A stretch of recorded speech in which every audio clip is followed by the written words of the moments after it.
السلام علیکم، میں ہوں تہمینہ شیخ۔ جڑاوالا میں ایک انتہائی دلخراش واقعہ پیش آیا ہے۔ 22 مئی کو والدین سو کر اٹھتے ہیں اور اٹھ کر اپنے بچوں کو نظر مارنے کے لیے ان کے کمرے میں جاتے ہیں اور جا کر دیکھتے ہیں کہ ان کا 17 سال کا بیٹا اور 14 سال کی بیٹی بڑی گہری نیند سو رہے تھے۔ والدین دونوں بچوں کو توبہ استغفار توبہ استغفار گلا دبا کر قتل کر دیتے ہیں۔ پھر کرنے کے بعد بیٹے کی لاش کو درخت کے ساتھ لٹکا دیتے ہیں اور بیٹی کی لاش کو وہیں قریب میں زمین پر پھینک دیتے ہیں۔ اب یہ بہت بڑی خبر ہے اور اس خبر کے متعلق جب علم ہوا، جب پتہ چلی سی پی او کو، آر پی او فیصل آباد کو، تو جناب انہوں نے بڑا برہمی کا اظہار بھی کیا اور یہ کہا کہ قاتل والدین کو جلد از جلد گرفتار کرو۔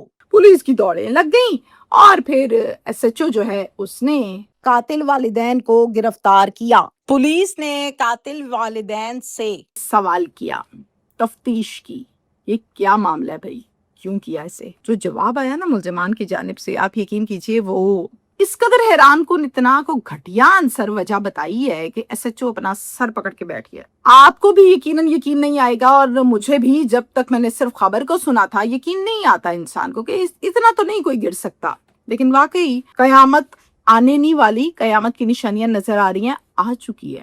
میرا پروگرام پکار کے نام سے نیو ٹیلی ویژن پر لگتا ہے ہفتہ اور اتوار کو، تو ہفتے والے دن آپ لوگ دیکھ سکتے ہیں۔ میں اس جگہ پر گئی ہوں، فیملی سے ملی، پولیس سے ملی، جگہ دیکھی، سب کچھ دیکھا میں نے۔ اب سوال یہ پیدا ہوتا ہے کہ آخر کیوں والدین کو اپنی ہی جوان بچوں کو موت کی نیند سلانا پڑا؟ یہ واقعہ پیش آیا جڑاوالا 553 گاف بے میں۔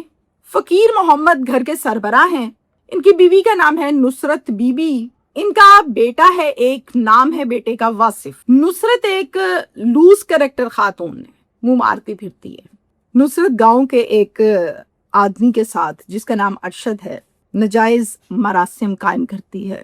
توبہ استغفار اپنے بیٹے کو چھوڑ کر اس کے ساتھ بھاگ جاتی ہے اور تو اور جا کر اس سے شادی کر لیتی ہے، نکاح کر لیتی ہے۔ اب اگر اسی پوائنٹ پر میں رہوں نا تو کئی پروگرام نکلتے ہیں، کیسے پچھلے شوہر نے طلاق نہیں دی، آگے جا کے تم نے شادی کر لی، نکاح کر لیا، نکاح تو ہوا ہی نہیں، وہ طلاق دے گا تو معاملات آگے ہیں۔ بہت سی ایسی باتیں، بہت سے پہلو ہیں، لیکن میں آپ کو چونکہ کرائم کے حوالے سے سمجھا رہی ہوں تو میں آپ کو بتاؤں کہ اس نے طلاق نہیں دی، بی بی نے آگے جا کے اپنی طرف سے دوسری شادی کر لی ہے، زندگی اب گزار رہی ہے اسی کے ساتھ۔ سونے پہ سہاگا جو خاوند چھوڑ کے آئی تھی جس کا نام فقیر ہے، فقیر محمد بھی دوسری شادی کر کے بیوی لے آتا ہے۔ نصرت اپنے بیٹے واصف سے فون پر رابطہ پورا رکھتی ہے، حالات و واقعات، سسٹم، بیٹا کیا چل رہا ہے، کس طرح ہے، بات چیت سب جاری و ساری ہوتا ہے۔ اب جناب واصف جو ہے وہ چونکہ کچھ ایسے بچے ہوتے ہیں ان کا ماں کی طرف جھکاؤ ہے، کچھ کا جھکاؤ باپ کی طرف ہوتا ہے، تو واصف وہ بچہ ہے جس کا ماں کی طرف بہت جھکاؤ ہے اور اٹیچمنٹ ہے کافی۔ اب ہوتا کیا ہے، کبھی یہ بیٹے کو چھوڑ کے چلے جاتی ہے، کبھی آتی ہے بیٹے کو لے جاتی ہے۔ بیٹا جب ماں کے پاس جاتا ہے تو مہینوں واپس اپنے گھر نہیں آتا، چونکہ اس کا دل اپنی ماں کے ساتھ بہت زیادہ لگتا ہے۔ اب نصرت نے تو دوسری شادی کر لی ہوئی تھی اور دوسرے شوہر میں سے نصرت کے ہاں بیٹی پیدا ہوئی، اس نے نام رکھا اس بیٹی کا رباب فاطمہ۔ جب رباب فاطمہ دنیا پر آئی تو اس ٹائم واصف 3 سال کا تھا۔ اس ٹائم واصف 17 ایئرز اور رباب 14 ایئرز کی ہو چکی۔ رشتے میں بنے ستیلے بہن بھائی۔ واصف اور رباب نے جو حرکت کر ڈالی وہ قیامت ہے، وہ توبہ استغفار توبہ استغفار توبہ استغفار، میرے منہ میں خاک، مجھے بیان کرتے شرم آ رہی ہے، اور دیکھنے والے بہن بھائی، رشتہ دار، فیملی میمبرز، ان کو بھی یہ بات سن کر یقیناً کہیں نہ کہیں شرم آئے گی، دل دکھے گا جیسے مجھے آئی۔ واصف اور رباب ایک دوسرے کو پسند کرنے لگے، ان کے آپس میں ڈیش ڈیش قائم ہو گئے، میں کہنا ہی نہیں چاہتی۔ والدین کو نہیں پتا، گھر میں سے کسی اور کو نہیں پتا، خاموشی سے یہ معاملہ چل رہا ہے۔ رباب بڑی ہوئی، والدین نے رشتہ ڈھونڈنا شروع کیا۔ واصف اور رباب بڑے پریشان ہیں، ایک دوسرے کا منہ دیکھ رہے ہیں۔ اب ان کو پتا ہے کہ ہم کیا بتائیں گھر والوں کو کہ کیا چل رہا ہے ہم دونوں کے بیچ میں۔ بتائیں گے تو بھی معاملات خراب ہے، نہ بتائیں گے تو بھی خراب ہے، رباب کی شادی نہ ہو جائے۔ دونوں نے فیصلہ کیا کیا، پہلے ماں بھاگی تھی، اب بیٹی بھاگ رہی ہے۔ توبہ، جو حرکتیں انسان کرتا ہے نا وہ بوتا ہے، وہ آگے پھر فصل کاٹتا ہے۔ دونوں نے فیصلہ کیا کہ گھر سے بھاگ جاتے ہیں۔ ہوتا کیا ہے، ہوتا کچھ یہ ہے کہ دونوں گھر سے بھاگ جاتے ہیں، گھر والے ڈھونڈ رہے ہیں، کوئی اتا پتا نہ چلا، تو پھر اس کے بعد تھانہ بچیانہ کی حدود میں ان کا گھر تھا، تو تھانہ بچیانہ میں ایک FIR درج کروائی جاتی ہے جس کا مدعی بنا ارشد، اور یہ FIR تھی اغوا کی۔ پولیس نے اس پر کام شروع کیا، کرتے کراتے ٹریس کر لیا۔ اب جب ٹریس کر لیا نا، تو انہوں نے یعنی رباب نے 164 کے بیانات عدالت میں جا کے دیے۔ اب 164 کا بیان صرف یہ نہیں ہوتا کہ میں نے اپنی مرضی سے شادی کی ہے، عمومی طور پہ لوگ یہی سمجھتے ہیں، لیکن اس نے جو 164 کا بیان دیا اس میں یہ فرماتی ہے، یہ لڑکی کہتی ہے، میں اپنی مرضی سے اپنے بھائی کے ساتھ آئی ہوں، میں اپنی مرضی سے اس کے ساتھ رہنا چاہتی ہوں، میں کسی کے دباؤ میں نہیں ہوں، مجھے کسی نے اغوا نہیں کیا، میرے والدین مجھے مارتے ہیں اور میری زبردستی شادی کرنا چاہتے ہیں۔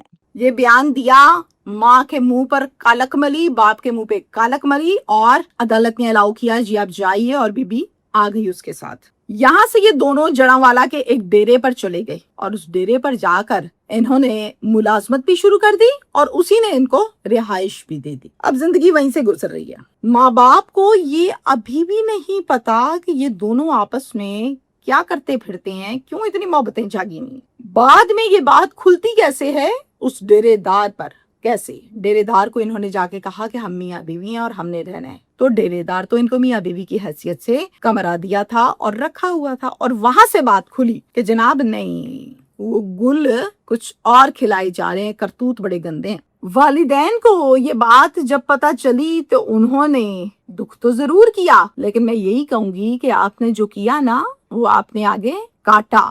خیر کیا کہہ سکتے ہیں اب اس ٹائم، دونوں نے ان دونوں کو خوب اعتماد میں لیا، میٹھی میٹھی چکنی چپڑی باتیں کی، تمہیں کیا ضرورت ہے، تمہارا یہ مسئلہ تھا، بتاتے تو صحیح، ہم ضرور مسئلہ سنتے، حل کرتے، تم لوگوں نے بتایا ہی کوئی نہیں۔ میری بات سنو، تم لوگ کیوں کسی کے ڈیرے پہ رہتے ہو جب اپنا گھر ہے؟ کیوں کسی کا احسان لیتے ہو؟ اپنے گھر چلو، مزے سے آرام سے جیسے زندگی گزارنی ہے ویسے گزارو، کوئی زور زبردستی نہیں ہے بیٹا تم لوگوں پر۔ یعنی بچوں کو خوب، بچے تو میں خیر کہنا ہی بری بات ہے، ان کو بچوں والی حرکتیں تو نہیں ہیں، یعنی ان کو خوب اپنے اعتماد میں لیا، اور انہوں نے بھی یہ بات سنی اور مانے، دونوں آ گئے ان کے ساتھ۔ اب چچا ساتھ بھائی ہے ایک جس کا نام ہے اسلم اور دوسرے کا نام ہے بوٹا، یہ دونوں ان کو بتایا سب کچھ۔ ارشد نے بیٹھ کے ساری بات بتائی کہ یار یہ قصہ ہے یہاں پہ۔ انہوں نے آگے سے کیا جواب دیا، انہوں نے آگے سے یہ نہیں کہا کہ بچوں کو معافی مانگے، اللہ سے توبہ کریں، استغفار پڑھیں، اس نے آگے سے کہا یہ تو واجب القتل ہے، ان کو قتل کر دو، ایک گندے لوگ ہیں، کسی کو پتا چلے گا، یہ باتیں کھلیں گی تو بدنامی ہوگی۔ اور پھر ہوا یہ کہ ارشد نے، بوٹے نے، اسلم نے اور نصرت نے، انہوں نے مل کے چاروں نے پلان بنایا، اور وہ پلان کیا تھا سنیے۔ 22 مئی کی صبح 7 بجے دونوں اپنے کمرے میں سوئے ہوئے، رباب بھی اور اس کے ساتھ واصف بھی۔ کمرے میں جا کے ان کا گلا دبایا کیا ہے، لاشیں اٹھائی ہیں، ایک کی لاش کو درخت کے ساتھ لٹکا دیا واصف کی، اور پاس ہی کھلی جگہ پہ زمین پر رباب کی لاش کو پھینکا ہے اور واپس آ گئے۔ ہوتا کیا ہے، کوئی راہگیر گزرتا ہے، دیکھتا ہے وہ کو یہ کیا پڑا ہوا ادھر، 15 پر کال، نفری پہنچی تھانہ بچیانہ سے، لاش اٹھاتے ہیں، پوسٹ مارٹم کے لیے ہسپتال بھجواتے ہیں، RPO CPO کو خبر پہنچ گئی، انہوں نے بڑا برہمی کا اظہار بھی کیا اور یہ بھی کہا کہ جلد از جلد اس کیس کو سالو کیجیے اور ملزمان کو اریسٹ کیجیے۔ جناب ایک مقدمہ درج کیا گیا جس کا مدعی بنا حقیقی والد فقیر حسین، جو کہ واصف کا والد تھا، باپ تھا۔ اب SHO جو ہے وہ دوڑیں لگا رہا ہے، اور پھر دوڑیں اس کی کام آ گئی، ملزمان کو گرفتار کر لیا۔ والدین ملزمان ہیں، مجھے تو کہتے بھی شرم آ رہی ہے۔ اقبال جرم کیا، پوچھا SHO نے کیا وجہ بھئی، یہ کیا معاملہ کیا؟ انہوں نے وجہ وہی بتائی جو میں نے آپ کو کہا کہ واصف کے رباب کے ساتھ ڈیش قسم کے تعلقات تھے، میں نہیں بتا سکتی۔ بہن بھائی کا رشتہ، وہ سگا ہے، وہ سوتیلا ہے، انسان کسی کو منہ سے کہہ دیتا نا بھائی تو اس کی عزت کرتا ہے دل سے۔ مجھے نہیں پتا کہ یہاں کے معاملات اور یہ وہ کیس تو یہاں تک ہی ہے، پرچہ، ملزمان، تھانہ، یہ سب اتنا ہی ہے، اور سولو ہو چکا، ملزمان پکڑے گئے ہیں۔ تہمینہ شیخ کا میسج اس کیس پر، پہلے تو یہ مجھے دیتے ہوئے شرم آ رہی ہے کہ میں کیا بتاؤں آپ لوگوں کو کہ کیا معاملہ کیا ہے، اور دوسری بات یہ ہے کہ دیکھیں بیسکس میں تربیت آتی ہے، اپنے بچوں کی تربیت تو کر دیں، اپنے بچوں کو یہ تو بتا دیں حلال کیا ہوتا ہے، حرام کیا ہوتا ہے، پاک کیا ہوتا ہے، پلیت کیا ہوتا ہے۔ اپنے بچوں کو یہ تو بتا دیں کہ نکاح جو ہے یہ کتنا وزنی ہے، کتنا اچھا، کتنا خوبصورت، کتنی پاک چیز ہے۔ آپ ایک نکاح میں بیٹھی ہیں، جا کے دوسرا نکاح آپ نے کر لیا ہے، پچھلے بندے نے آپ کو فارغ نہیں کیا، طلاق نہیں دی، آگے نکاح کر لیا، وہ سارا ناجائز میں چل رہا ہے۔ پھر آپ کی بیٹی، اب میں کیا کہوں، اس میں سے ہے اور رشتہ آپ کا حلال ہی نہیں ہے، تو بچی جو پیدا ہوئی ہے وہ کیا چیز ہے؟ وہ کیا گل کھلائے گی؟ وہ یہی کچھ ہی کرے گی نا، وہ کیا کرے گی؟ اس کی ماں نے بھی یہ کچھ کیا، پھر ماں نے بتایا بھی نہیں، آگے تربیت بھی نہیں کی، پھر ماں کی آنکھیں بھی بند تھیں، پتہ نہیں وہ اپنے موجوں میں لگی ہوئی تھی، ساری جوانی بھی اس نے یہ کچھ کیا، تو بچی اندر اندر کیا گل کھلا رہی ہے؟ ماں کی آنکھیں بند ہیں، دلچسپی کوئی نہیں ہے۔ اب آ کے اس کو گلا دبا کے کر دیا، بہت اچھا کام کیا آپ نے، جی آپ نے تو بہت ہی اچھا کام کیا غیرت کے نام پہ۔ آپ کو چاہیے تھا، آپ عورت پیدا کی گئی تھی تو آپ اپنے آپ کو عورت ہی تصور کرتی ہیں، آپ کیوں بنی بکری؟